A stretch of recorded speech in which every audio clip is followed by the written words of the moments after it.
नमस्ते विद्यार्थी मित्रों, मैं सुभाष भुगे कक्षा 9वीं हिंदी इस विषय के सेशन में आपका हार्दिक स्वागत करता हूं। विद्यार्थी मित्रों, आज हम पढ़ रहे पाठ क्रमांक 12 झलमला और इस पाठ के जो लेखक है पदुमलाल पुन्नालाल बख्शी। परिचय इनका सबसे पहले लेते हैं। जन्म 27 मई 1894 खैरागढ़ मध्य प्रदेश। मृत्यु 18 दिसंबर 1971 रायपुर मध्य प्रदेश।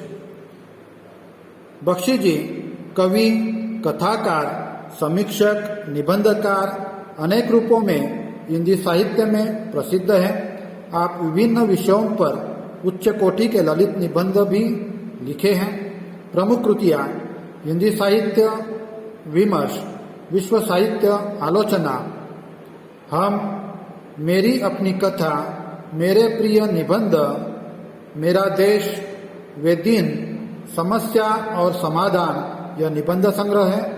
यात्री यह यात्रा वृत्तांत है। बख्शी जी की रचनाओं की ग्रंथावली 8 खंडों में विभक्त है। अभी जो गद्य है, इस गद्य से संबंधित कुछ महत्वपूर्ण जानकारी। लघु कथा किसी बहुत बड़े परिदृश्य में से एक विशेष क्षण प्रसंग को प्रस्तुत करने का चातुर्य है। ये जो कहानी है, इस कहानी के द्वारा लेखक ने भाभी देवर के निश्चल प्रेम, तत्कालीन पारिवारिक स्थितियों एवं विशेष प्रसंगों से जुड़ी स्मृतियों को बड़े ही मार्मिक ढंग से दर्शाया है। जय विद्यार्थी मित्रों, ये जो पाठ हमारा झलमला, इस पाठ में लेखक ने देवर और भाभी इनके बीच में किस प्रकार रिश्ता होता है, किस प्रकार माँ और बेटे का रिश्ता होता है, यह बताने का प्रयत्न किया है। देखते हैं हमारा मुख्य भाग, मुख्य विषय। मैं बरामदे में टहल रहा था, इतने में देखा कि विमला नौकरानी अपने आंचल के नीचे एक प्रदीप लेकर बड़ी भाभी के कमरे की ओर जा रही है। तो लेखक जो है घर के बरामदे में टहल रहे थे, तभी उनका ध्यान विमला नौकरानी की तरफ जाता है और वह देखते हैं कि वह विमला नौकरानी अपने आंचल के नीचे, साड़ी का जो पल्लू होता है, उस आंचल के नीचे एक प्रदीप छुपाकर बड़ी भाभी के कमरे की ओर जा रही है। तो जिज्ञासावश, उत्सुकतावश लेखक ने पूछा, मैंने पूछा, क्यों क्यों री, यह क्या है? वह बोली, झलमला। तो वह बोलती हैं, यह क्या है? विद्यार्थी मित्रों, यहाँ पर 2 कठिन शब्द आए हुए हैं। पहला आया है प्रदीप, जिसका अर्थ है दिया। दूसरा शब्द आया है झलमला, जिसका अर्थ है हल्का सा प्रकाश। तो विमला नौकरानी बोलती है, यह एक हल्का सा झलमला है, यानी हल्का सा प्रकाश है। मैंने फिर पूछा, इससे क्या होगा? इससे क्या होगा? उसने उत्तर दिया, नहीं जानते हो बाबू, आज तुम्हारी बड़ी भाभी पंडित जी की बहू की सखी होकर आई है। आप नहीं जानते हो क्या? आपकी जो बड़ी भाभी है वो पंडित जी की बहू की सखी, यानी सहेली, सखी का अर्थ यहाँ पर सहेली, तीसरा शब्द सखी होकर आई है, इसलिए मैं उन्हें झलमला दिखाने जा रही हूँ। इसीलिए मैं उन्हें झलमला दिखाने के लिए जा रही हूँ। तब तो मैं भी किताब फेंककर घर के भीतर दौड़ गया। तभी लेखक भी जो है वो अपनी किताब फेंककर घर के भीतर दौड़ जाते हैं और दीदी से जाकर कहने लगे, दीदी थोड़ा तेल तो दो। दीदी ने कहा, जा, अभी मैं काम में लगी हूँ। तो लेखक जो है जिज्ञासावश घर के अंदर जाते हैं और अपनी बड़ी दीदी से तेल मांगते हैं। तो दीदी भी किसी काम में व्यस्त होने के कारण उन्हें मना कर देती है। मैं निराश होकर अपने कमरे में लौट आया। फिर मैं सोचने लगा, यह अवसर जाने नहीं देना चाहिए। अच्छी दिल लगी होगी, एक अच्छा मजाक होगा बड़ी भाभी का, ऐसा अवसर जाने नहीं देना चाहिए। दिल लगी का यहाँ पर अर्थ है मजाक। मैं इधर उधर देखने लगा, इतने में मेरी दृष्टि एक मोमबत्ती के टुकड़े पर पड़ी। तो लेखक जो है इधर उधर झांकने लगे तो उनकी दृष्टि जो है एक मोमबत्ती के टुकड़े पर पड़ी। मैंने उसे उठा लिया और एक दिया सलाई का बक्स लेकर भाभी के कमरे की ओर गया। तभी मैंने उस मोमबत्ती को उठा लिया और दिया सलाई, अगला शब्द आ रहा है कठिन शब्द यहाँ पर, दिया सलाई का अर्थ है माचिस की डिब्बी, माचिस। तो माचिस को उठाकर बड़ी भाभी के कमरे की ओर गया। मुझे देखकर भाभी ने पूछा, कैसे आए बाबू? तो भाभी प्रेम से लेखक को बाबू नाम से पुकारती हो। कैसे आए बाबू? मैंने बिना उत्तर दिए ही मोमबत्ती के टुकड़े को जलाकर उनके सामने रख दिया। भाभी ने हंसकर पूछा, यह क्या है? मैंने गंभीर स्वर में उत्तर दिया, झलमला। तो उस दिया सलाई को लेकर लेखक और मोमबत्ती के टुकड़े को लेकर लेखक जो है अपने भाभी के कमरे की तरफ गए। भाभी के कमरे में जाकर वह भाभी उनसे पूछती है, कैसे आए बाबू? लेखक कुछ भी जवाब देते नहीं, बड़े गंभीर स्वर में कहते, कुछ नहीं, ऐसे ही आया हूँ। और वह मोमबत्ती का टुकड़ा माचिस से जलाकर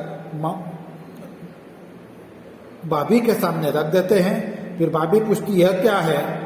तो वही लेखक बड़े गंभीर स्वर में उत्तर देते हैं कि यह झलमला है। भाभी ने कुछ न कहकर मेरे हाथ पर 5 रुपए रख दिए। भाभी ने कुछ भी नहीं कहा और मेरे हाथ पर वो 5 रुपए रख दिए। मैं कहने लगा, भाभी तुम्हारे प्रेम के आलोक का इतना ही मूल्य है? तो लेखक कहते हैं कि आपके प्रेम के इतने ही मूल्य है, इतने ही पैसे हैं? भाभी ने हंसकर कहा, तो कितना चाहिए? मैंने कहा, कम से कम 1 गिन्नी। भाभी कहने लगी, अच्छा, इस पर लिख दो, मैं अभी देती हूँ। मैं तुरंत ही चाकू से मोमबत्ती के टुकड़े पर लिख दिया, मूल्य 1 गिन्नी। तो लेखक ने तुरंत ही उस चाकू से मोमबत्ती के टुकड़े पर लिख दिया, मूल्य इसका 1 गिन्नी। गिन्नी यहाँ पर एक चलन का प्रकार है, जैसे रुपया होता है उसी प्रकार एक गिन्नी। भाभी ने गिन्नी निकाल कर मुझे दे दी और मैं अपने कमरे में चला आया। तो भाभी ने गिन्नी निकाल कर मुझे दे दी और मैं अपने कमरे में चला आया। कुछ दिनों बाद गिन्नी के खर्च हो जाने पर मैं यह घटना बिल्कुल भूल गया। फिर कुछ दिनों के बाद गिन्नी लेखक से खर्च हो गई और लेखक ये सारी घटना भूल गए, क्योंकि लेखक उस समय छोटे थे। 8 वर्ष व्यतीत हो गए।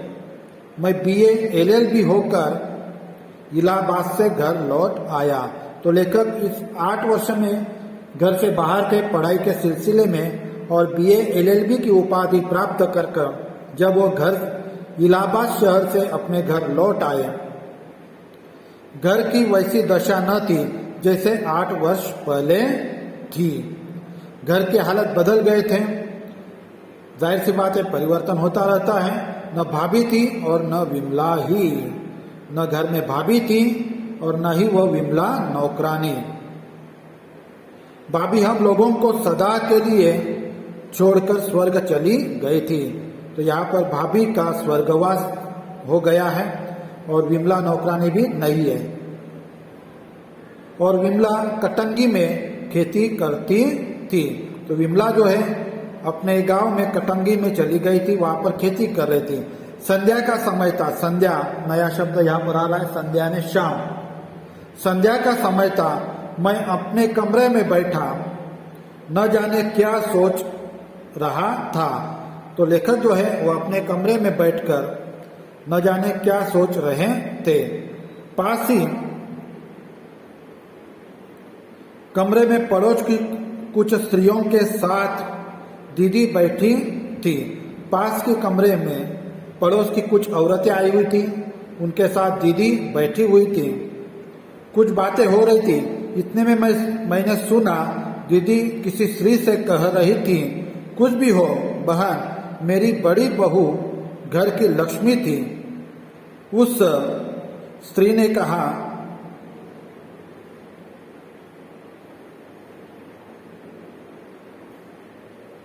कुछ भी हो बहन, मेरी बड़ी बहू घर की लक्ष्मी थी।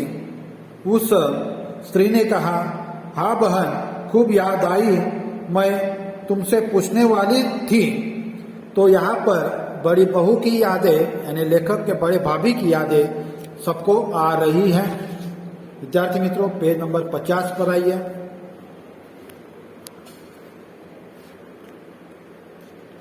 उस दिन तुमने मेरे पास सखी का संदूक भेजा था ना? दीदी ने उत्तर दिया, हाँ बहन, बहू कह गई थी कि उसे रोहिणी को दे देना। तो उस दिन आपने जो संदूक भेजा था ना, तो दीदी भी कहती, हाँ भाभी ने कहा था, बहू ने कहा था कि उसे रोहिणी को दे देना। उस स्त्री ने कहा, उसमें सब तो ठीक था, पर एक विचित्र बात थी। उस संदूक में सब कुछ ठीक था, लेकिन एक कुछ ऐसी विचित्र बात थी। दीदी ने पूछा, कैसी विचित्र बात? वह कहने लगी, मैंने संदूक खोलकर एक दिन देखा तो उसमें एक जगह खूब हिफाजत से रेशमी रुमाल में कुछ बंधा हुआ मिला। तो रोहिणी कह रही कि मैंने एक दिन वो संदूक खोला, उस संदूक में एक ऐसी विचित्र घटना थी, विचित्र बात थी। जब मैंने उस संदूक खोलने के बाद उस विचित्र बात को देखा तो वह एक रेशमी रुमाल में बड़ी हिफाजत के साथ, हिफाजत यानी सुरक्षित, बड़ी हिफाजत के साथ कुछ बांधा हुआ था। जब मैंने उसे खोलकर देखा, यहाँ पर आ रहे हैं, मैं सोचने लगी यह क्या है। कौतूहलवश उसे खोलकर मैंने देखा, कौतूहलवश यानी जिज्ञासा से मैंने देखा। बहन कहो तो उसमें भला क्या रहा होगा? आप ही बताओ उसमें क्या रहा होगा? दीदी ने उत्तर दिया, गहना रहा होगा। तो दीदी ने उत्तर दिया, अगर इतनी हिफाजत के साथ रेशमी रुमाल में बांधा होगा तो जाहिर सी बात उसमें कोई गहना रहा होगा। उसने हंसकर उत्तर दिया, नहीं, उसमें गहना न था, वह तो एक अधजली मोमबत्ती का टुकड़ा था और उस पर लिखा हुआ था मूल्य 1 गिनी।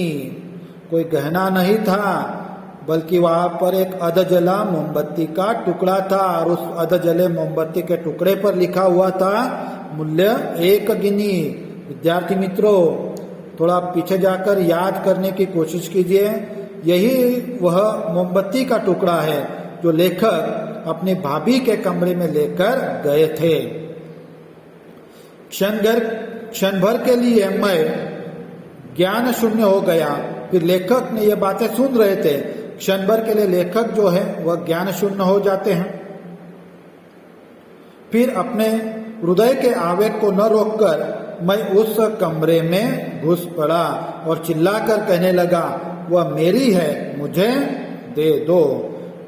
वह मेरी है, वह मोमबत्ती मेरी है, आप मुझे दे दो। कुछ स्त्रियां मुझे देखकर भागने लगी, कुछ इधर उधर देखने लगी। गांव की स्त्रियां लेखक को देखकर उधर उधर सम्मान के पूर्वक भागने लगी और कुछ इधर उधर देखने लगी। उस स्त्री ने अपना सिर ढकते ढकते कहा, अच्छा बाबू, मैं कल उसे भेज दूंगी। अच्छा बाबू, मैं वह मोमबत्ती का टुकड़ा आपके पास कल भेज दूंगी। मैंने रात को एक नौकरानी भेजकर उस टुकड़े को मंगा लिया। उस दिन मुझसे कुछ नहीं खाया गया।